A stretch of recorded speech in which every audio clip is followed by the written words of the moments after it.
was a wealthy and influential man named Kish from the tribe of Benjamin. He was the son of Abiel and grandson of Zerah, and belonged to the family of Bechorath, part of the clan of Ephaiah. He had a son named Saul, a handsome man in the prime of his life. Saul was a foot taller than anyone else in Israel, and more handsome as well.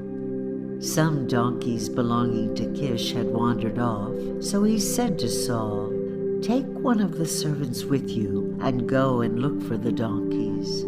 They went through the hill country of Ephraim and the region of Shalishah, but did not find them. So they went on through the region of Shehalem, but the donkeys were not there. Then they went through the territory of Benjamin, but still did not find them. When they came into the region of Zaph, Saul said to his servant, "Let's go back home, or my father might stop thinking about the donkeys and start worrying about us."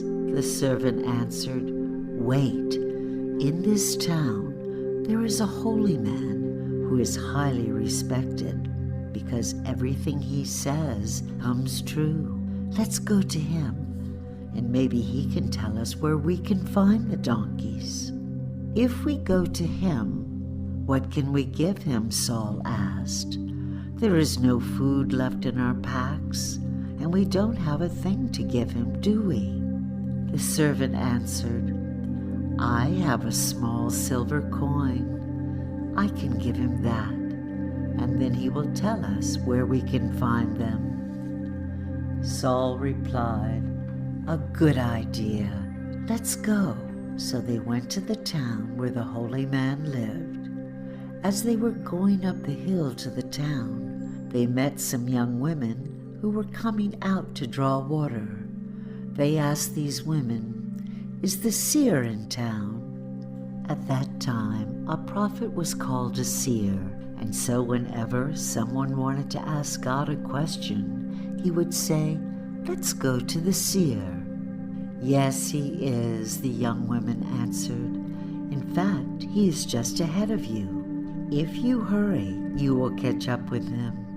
As soon as you go into town, you will find him. He arrived in town today because the people are going to offer a sacrifice on the altar on the hill.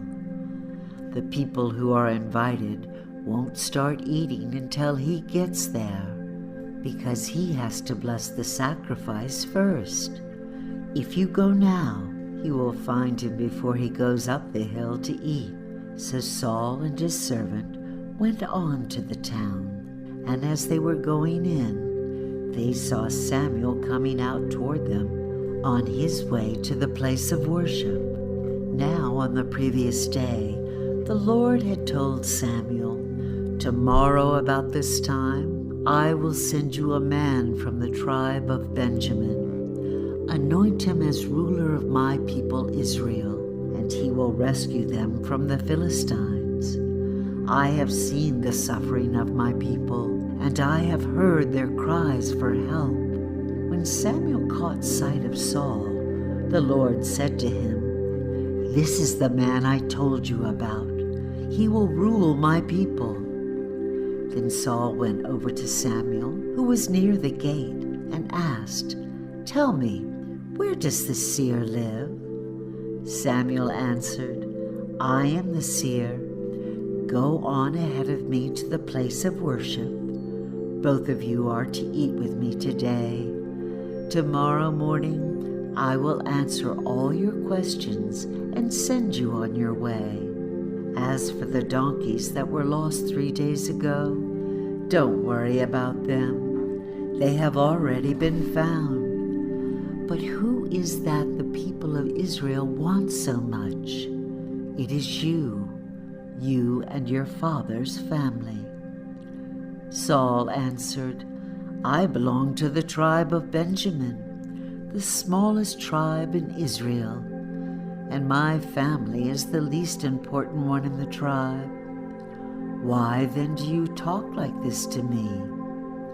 Then Samuel led Saul and his servant into the large room and gave them a place at the head of the table, where the guests, about 30 in all, were seated. Samuel said to the cook, "Bring the piece of meat I gave you, which I told you to set aside." So the cook brought the choice piece of the leg and placed it before Saul. Samuel said, "Look, here is the piece that was kept for you. Eat it. I saved it for you to eat at this time with the people I invited." So Saul ate with Samuel that day. When they went down from the place of worship to the town, they fixed up a bed for Saul on the roof, and he slept there. At dawn, Samuel called to Saul on the roof, "Get up, and I will send you on your way." Saul got up, and he and Samuel went out to the street together. When they arrived at the edge of town, Samuel said to Saul, "Tell the servant to go on ahead of us." The servant left, and Samuel continued, "Stay here a minute, and I will tell you what God has said." Then Samuel took a jar of olive oil and poured it on Saul's head, kissed him, and said, "The Lord anoints you as ruler of his people Israel. You will rule his people and protect them from all their enemies. And this is the proof to you that the Lord has chosen you to be the ruler of his people. When you leave me today, you will meet 2 men near Rachel's tomb at Zelzah in the territory of Benjamin. They will tell you that the donkeys you were looking for have been found, so that your father isn't worried anymore about them, but about you. And he keeps asking, 'What shall I do about my son?' You will go on from there until you come to the sacred tree at Tabor, where you will meet 3 men on their way to offer a sacrifice to God at Bethel. One of them will be leading 3 young goats. Another one will be carrying 3 loaves of bread, and the third one will have a leather bag full of wine. They will greet you and offer you 2 of the loaves, which you are to accept. Then you will go to the hill of God in Gibeah, where there is a Philistine camp. At the entrance to the town, you will meet a group of prophets coming down from the altar on the hill, playing harps, drums, flutes, and lyres. They will be dancing and shouting. Suddenly the Spirit of the Lord will take control of you, and you will join in their religious dancing and shouting, and will become a different person. When these things happen, do whatever God leads you to do. You will go ahead of me to Gilgal, where I will meet you and offer burnt sacrifices and fellowship sacrifices. Wait there 7 days until I come and tell you what to do." When Saul turned to leave Samuel, God gave Saul a new nature, and everything Samuel had told him happened that day. When Saul and his servant arrived at Gibeah, a group of prophets met him. Suddenly the Spirit of God took control of him, and he joined in their ecstatic dancing and shouting. People who had known him before saw him doing this and asked one another, "What has happened to the son of Kish? Has Saul become a prophet?" A man who lived there asked, "How about these other prophets? Who do you think their fathers are?" This is how the saying originated. Has even Saul become a prophet? When Saul finished his ecstatic dancing and shouting, he went to the altar on the hill. Saul's uncles saw him and the servant, and he asked them, "Where have you been?" "Looking for the donkeys," Saul answered. "When we couldn't find them, we went to see Samuel." "And what did he tell you?" Saul's uncle asked. "He told us that the animals had been found," Saul answered, but he did not tell his uncle what Samuel had said about his becoming king. Samuel called the people together for a religious gathering at Mizpahan and said to them, "The Lord, the God of Israel, says, I brought you out of Egypt and rescued you from the Egyptians and all the other peoples who were oppressing you.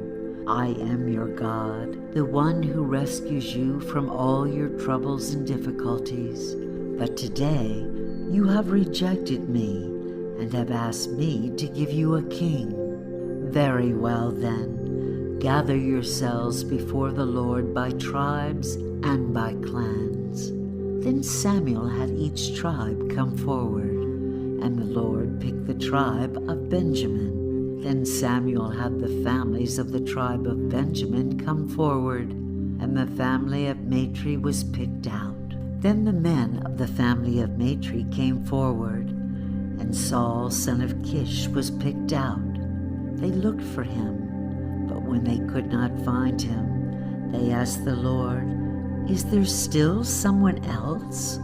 The Lord answered, "Saul is over there, hiding behind the supplies." So they ran and brought Saul out to the people, and they could see that he was a foot taller than anyone else. Samuel said to the people, "Here is the man the Lord has chosen. There is no one else among us like him." All the people shouted, "Long live the king!" Samuel explained to the people the rights and duties of a king, and then wrote them in a book, which he deposited in a holy place. Then he sent everyone home. Saul also went back home to Gibeah. Some powerful men, whose hearts God had touched, went with him. But some worthless people said, "How can this fellow do us any good?" They despised Saul and did not bring him any gifts.